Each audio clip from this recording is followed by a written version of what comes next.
টিনের বাড়ি। জানি না বাড়িটা কি জন্য তৈরি করা হয়েছে। অনেকদিন পরে এলাম তো। ওদিকে আর একটা ঘর রয়েছে আমবাগানের মধ্যে। ওটা বোধহয় ক্লাব ঘর। ওটা সম্বন্ধে কিছুটা জানা আছে।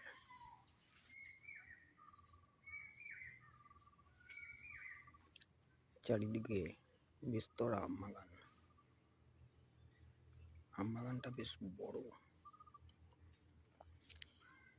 আজ এই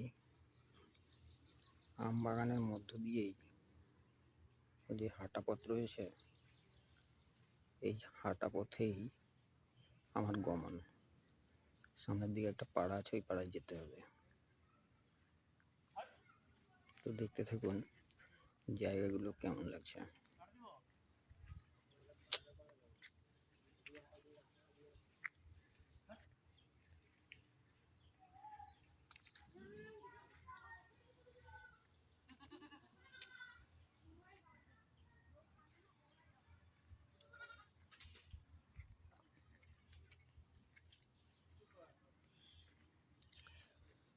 এরকম নিরিবিলি জায়গাতে যদি ক্লাব ঘর হয় তাহলে কতটা সুন্দর লাগে। একদম চারিদিকে শুধু ছায়া আর ছায়া, আর নির্মল হিমেল বাতাস। যতই গরম পড়ুক, এই হিমেল বাতাসে এলে মনটা তো একটু উৎফুল্ল হবেই।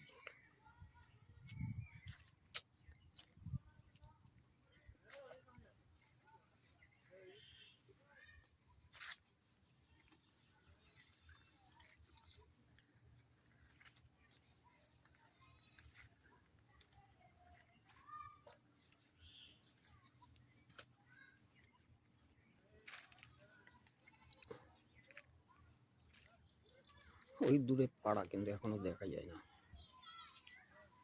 এখান দিয়ে একটা পথ রয়েছে, হাঁটা পথ।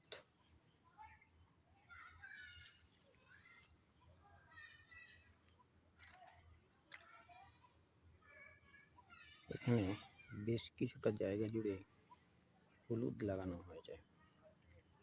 এগুলো হলুদের গাছ।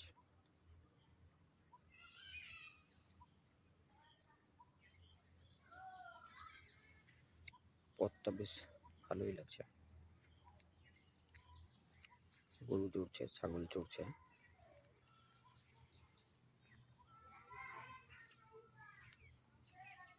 প্রাকৃতিক সৌন্দর্যটা এখানকার অপরূপ লাগছে।